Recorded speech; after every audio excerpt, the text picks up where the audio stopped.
for approval of the minutes as identified in the agenda. So approval of the minutes. Second. All in favor, say aye. Aye. Opposed? Ayes have it.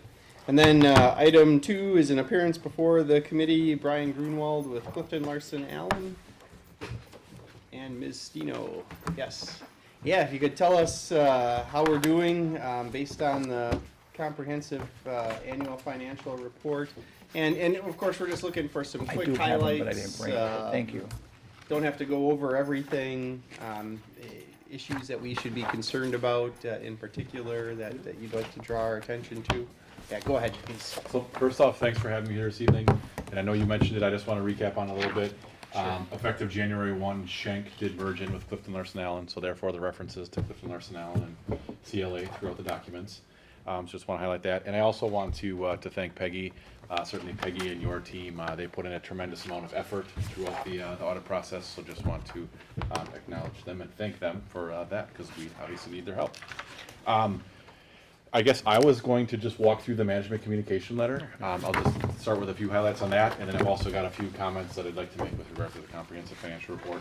If there's anything in particular that you guys would like me to talk about, just please feel free to ask or point me in that direction. The first 5 pages of the management communication letter is a standard letter. It's pretty consistent with what you've seen in the past. Based on your comments, I'm just going to focus and scale down my discussion here a little bit. Thank you. But there are a few things that I do want to highlight. On page 2, in the top of page 2 does reference significant audit findings, and it talks about consideration of internal control. As part of the audit process, we look at how things are done. We refer to that as your internal control environment. I just wanted to stress the importance of that internal control environment. Certainly with a city of this size and the different activities and things that you've going on, very important to make sure that you have processes in place and that you consistently follow those. So I want to emphasize that. Now, from a reporting perspective, we consider your internal control structure. We don't give an opinion on that. If there were any issues or findings, they would be referenced in this section of the letter. So there are none. So that's certainly a positive. So just want to emphasize that. The middle section, you'll see about halfway down, it references federal and state awards. There it moves into the compliance portion of the discussion, meaning as part of the audit process, we look at various federal and state programs. We complete testing of those for compliance. Again, I'm not aware of any compliance issues. If there were, they'd be discussed and referenced in this section.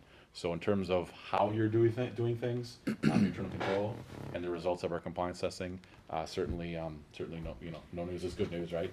But again, I want to stay that way. The reminder is keep focusing on your processes and procedures and make sure that they're consistently followed. The rest of this letter is pretty standardized. It talks about things like accounting practices, accounting estimates. I would say nothing that I would consider to be a red flag from my perspective. Certainly nothing that I would consider unusual. So unless anyone has any other questions or comments, maybe we'll just keep moving along. Okay. All right. Then we always like to use this letter just to provide and highlight some financial information. Certainly when you step back and think of the financial condition of the city, the most common benchmark or metric is to look at your fund balance. So that's what we're looking at on page 6 and through 8. I'm just going to make a few brief comments. On page 6, this just gives you a snapshot of your general fund. If you jump down to the last line with the subtotals, you'll see the total for your general fund balance. You can see at the end of 18, you're at 45,563 versus 45,210 for the previous year. So your fund balance did increase $353,000 during the year. Without getting into too much details, I guess I would recommend that you read the management discussion and analysis section of this document. It just gives you a nice narrative overview and touches on a little bit of the budgetary highlights and other financial highlights that might put that into some perspective as well. When I step back and look at those categories, certainly the most common category that I like to look at is that unassigned category. That's the amount that's in theory available for working capital and contingency reserves. When you look at that category, you can see you were at about 11.5 million back in 2017, and that has increased up to 12.3 million, or just under 12.3 million for 2018. So certainly nice to see your general fund balance increasing. Nice to see that unassigned balance coming up. And the other item that I guess really sticks out in your statements here is about halfway down that table, there's a line for unfunded pension liability. just a reminder, as we're gonna talk about the pension liability coming up, but you do have 9.5 million of your general fund balance that has been earmarked or designated for that. You know, you can see the other categories there.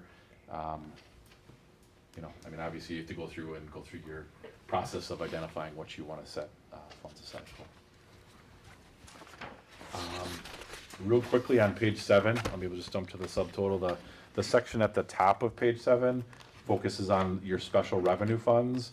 If you just jump to the subtotal, the total for the special revenue funds, you were at about 6.9 million back at the end of 17. Now you're at about 6.4 million at the end of 2018. So those special revenue funds did decrease a little bit.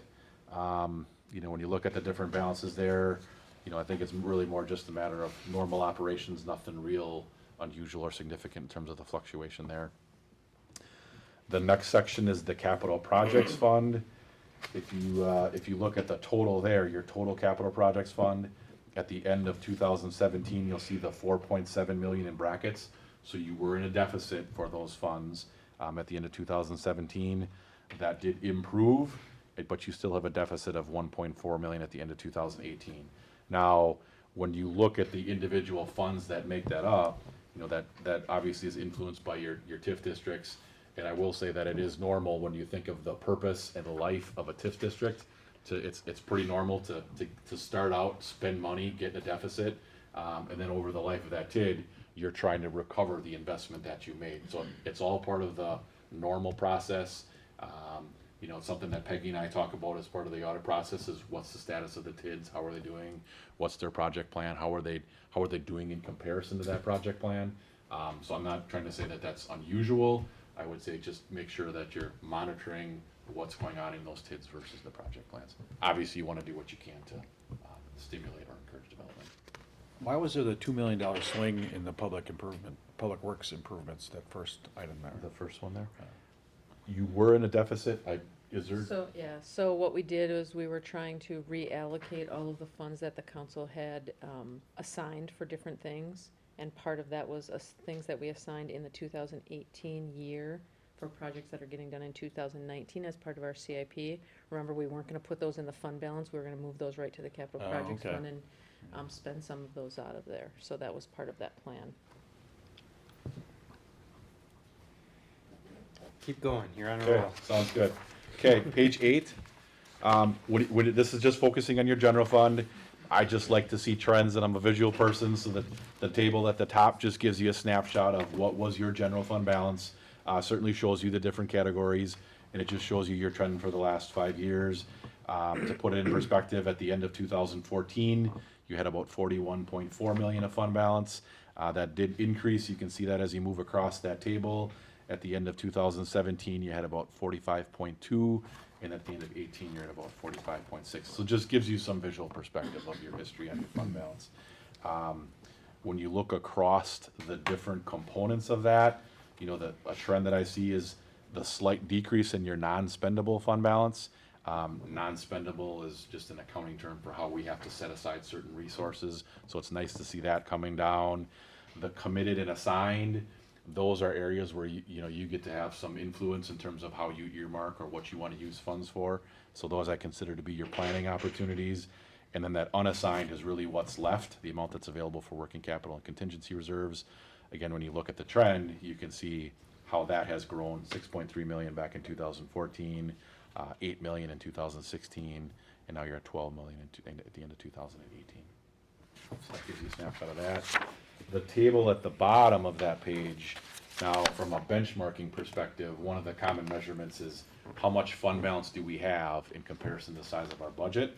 That's the purpose of this graph. The bottom line there is focusing on your unassigned fund balance.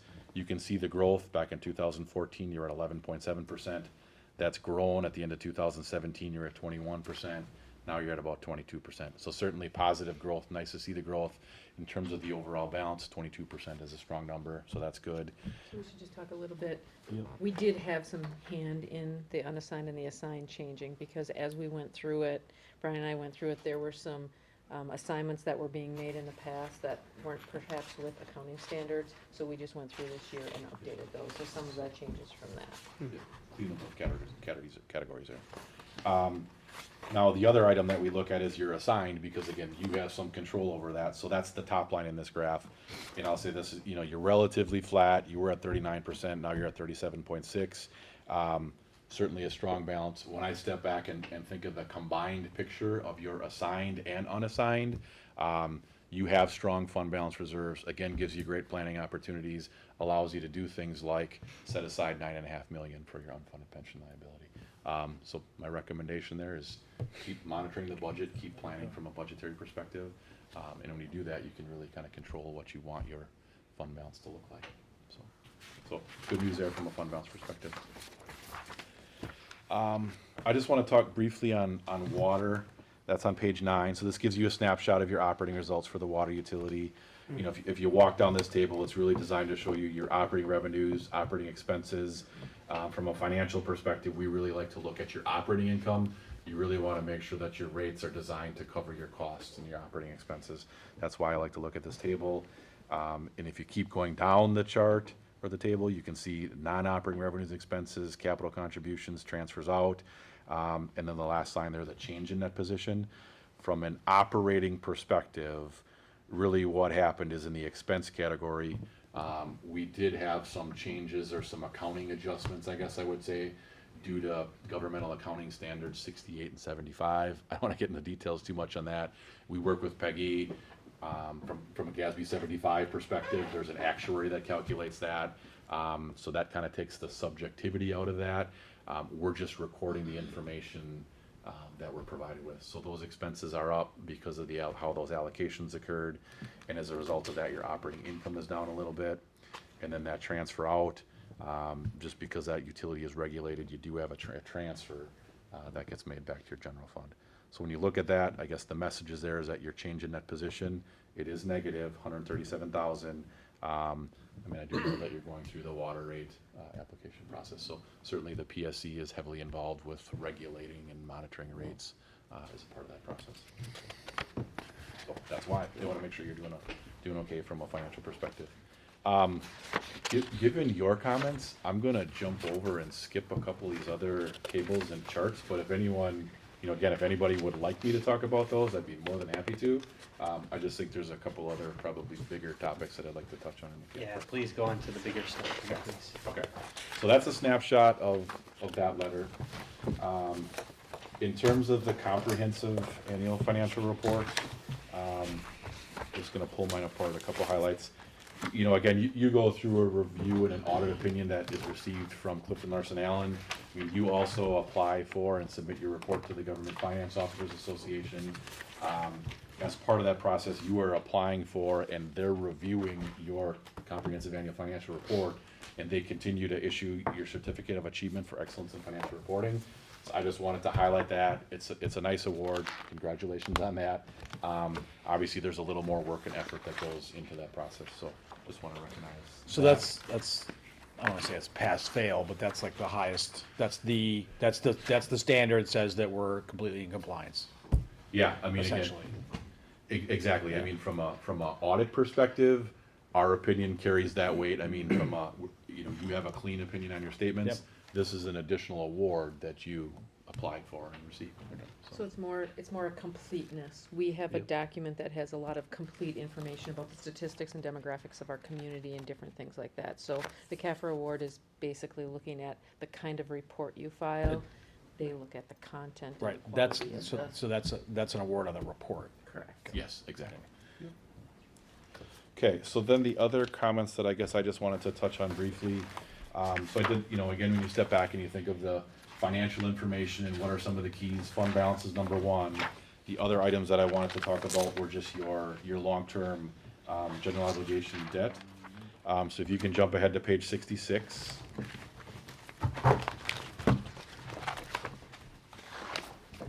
The table on the bottom of page 66 just gives you a snapshot of your long-term obligations and your long-term debt.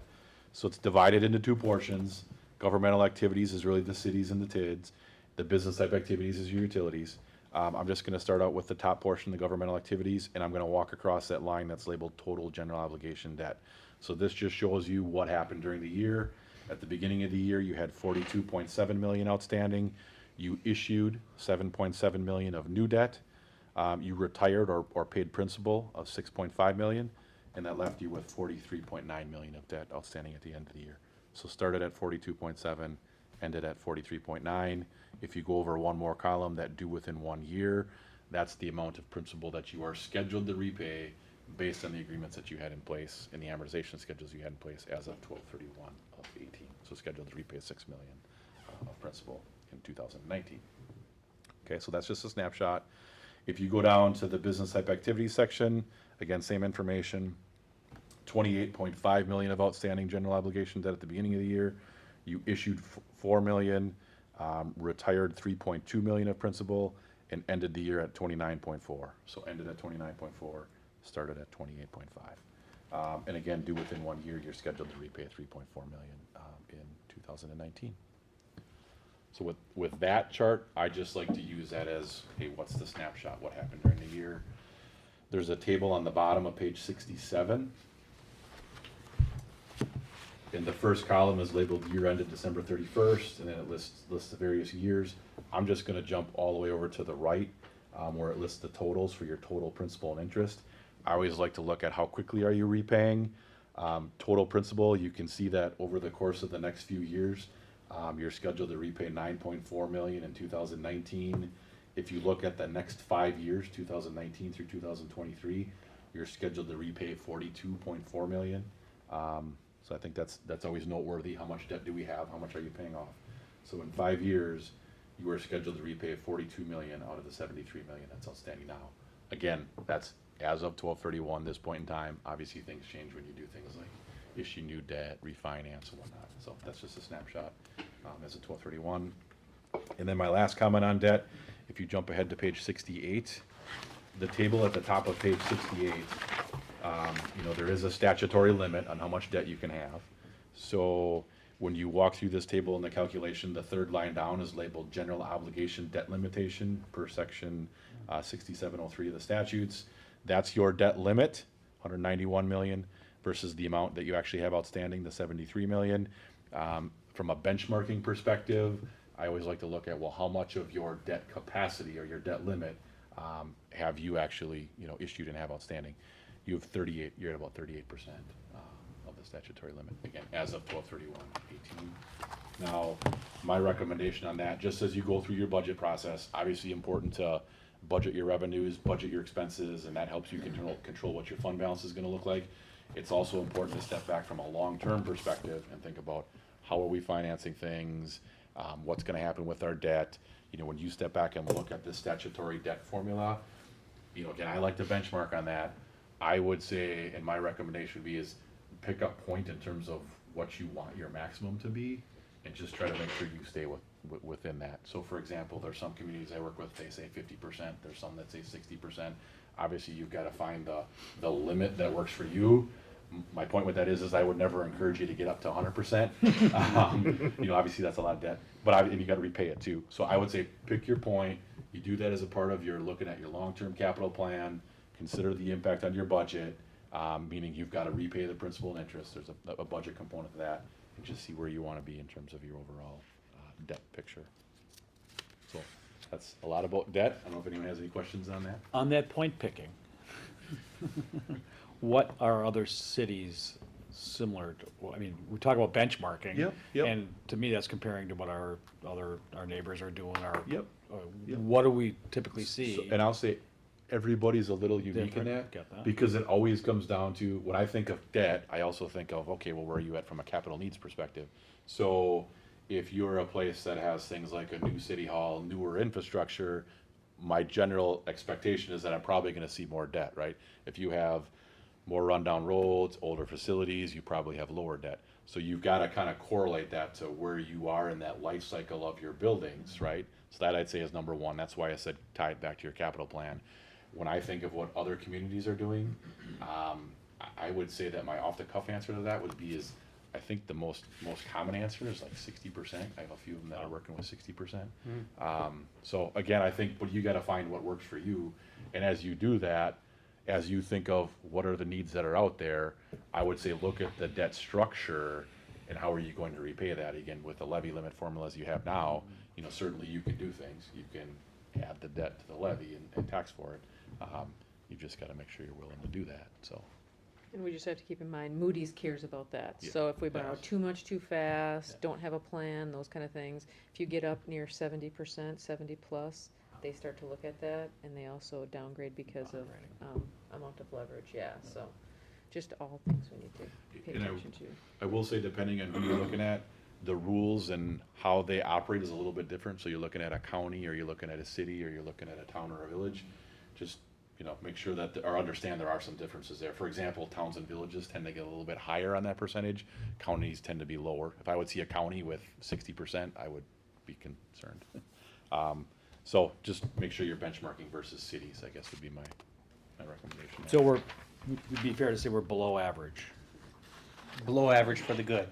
Yes, but, yeah, I mean, our, Positively below average. yeah. So I would say when I was referring to that, 60% was their common limit. Yeah. Where they are in comparison to that limit probably varies. Now, I know I do have a couple of them that do have 60% as their limit, and they're fairly close to that. One of them just built a new city hall. So again, there's things that, Okay. that influence that. Yeah. I would have to do a little more benchmarking if I'd want to say what's the Okay, average in so, terms of. so I guess outstanding. maybe, so we don't have a limit. This is 38, this is just where we're at. Right. And you're suggesting that we kind of decide on a limit. Yeah. So I guess really my question is not are what other communities' limits, but what are other communities at? And that's where I think I would, before I would answer that, I would probably want to do a little bit more of a benchmark to say, okay, what do I really see that's out there? Yeah. Again, what I was referring to is, I know there's a lot of other communities that say, yeah, we want our limit to be Yeah. 50%, or we want our limit to be 60%. Again, I know of some that are closer to those limits, and that's how they're monitoring and staying within those limits. I don't know, I guess I would, We compare pretty well. It's something we Yeah. monitor on a regular basis. The one thing that we do here that a lot of communities don't is we issue all of our utility debt as geodebt, get a little bit better rate, but it's the full faith of the city behind it, not just the utility rate. So that's something we might want to be changing in the future. So that's added into our 38%. Correct. right, It's almost half of it. Oh. yeah, So we just need to be So careful on utility that debt could as be we out go. separate. Correct. right. Most would issue revenue bonds for utility debt, which takes it out of this formula Right, but it completely. gets Yeah. a less attractive rate. How much utility debt do we have? That was that business activity one that he was to 29 million. 29, yeah. Oh, that's Yeah, pretty that's a good. fair chunk. Right, yeah. Right. I mean, it's good as long as you can do it, but when we start talking about some of these bigger things that we're gonna potentially borrow for in the future, that's something where we're likely not gonna be able to do those and do utility debt all under. Because you can see under both the general obligation as well as the utility debt, we increased last year. Mhm. So Yeah, they that, both went up, yeah. you just have to be mindful of how fast that's going, and it's important about the rating agencies and all of that, but the most important thing is ability to repay, right? The taxpayers' desire to repay, so. And Mr. Chair, Sure, go ahead. we're about 41 million away from the 0.6, the 60%. Yeah, I'm not saying we need to know. Yeah. Yeah, we can build a lot of things with that. No, I don't know. I know just the opposite. I'm gonna leave that for future councils. Okay, so again, then in terms of, you know, financial condition, the other thing I just wanted to walk through real quickly is on page 87. And this is related to your other post-employment benefits. And again, there's various pages throughout the report that give you different pieces of information. The reason I picked page 87 is because the bottom of this table, there's a line labeled total OPEB liability ending. That's the outstanding liability balance at the end of the year. If you work across that page, you can see the history of what that liability balance has been. 140 million, 146 million, and now 118 million. So just giving you some history and some perspective on where that liability has been. And as a reminder, I mean, that is calculated by the actuary. I think it was it last year that This Clete year. Anderson was here? Oh. So I know you've had some discussions on that Right, in the right. past too. And we just had a new report done this year, which you were all presented from Jack from Milliman back in June. So you know why those numbers have gone down. So just gives you some perspective on your history with that as well. So again, as you know, you talk about a bond rating agency, what do they look at? They look at the things we talked about: fund balance, debt, other post-employment benefits. You know, where are you from an unfunded liability perspective? Good to see it going down. Right. I'd say considerably. Yeah, a big chunk there. Probably the biggest decrease we're ever going to see. Yeah. Okay, so those are the, I guess, the comments that I wanted to make. Anyone else have any questions, thoughts? No, thank you very much. Thanks for all your work on this. Yeah, appreciate it. Mr. Chair, I just have one. Yep. I saw somewhere in here when I was reading it, the AA2 rating. Is that what we were at for last year? We don't know what our rating is going into next year yet. Okay. We won't go until we go to borrow, which will be late.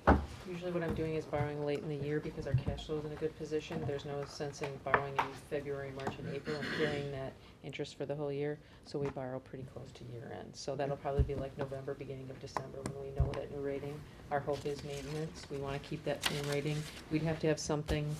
When you saw the last year's report, you saw the list of what could make the rating go up and what could make it go down. We really don't have any Don't of have a those lot of big hand things control happening, over so that we kind of just want stuff. it to stay the same. That would be our goal, to maintain. Okay, thank you. All right, yeah, thank you both. And I don't think our committee needs to take any action on this unless somebody tells me differently. Place it on file? Move Okay. to place on file. Second. Motion and a second. Is there any discussion? All in favor, say aye. Aye. Opposed? Thank you. Ayes Thanks. have it. All right, and then moving on to item 3, an ordinance to establish the salary of the mayor of the city of West Allis for a 4-year term commencing on the 3rd Tuesday of April 2020.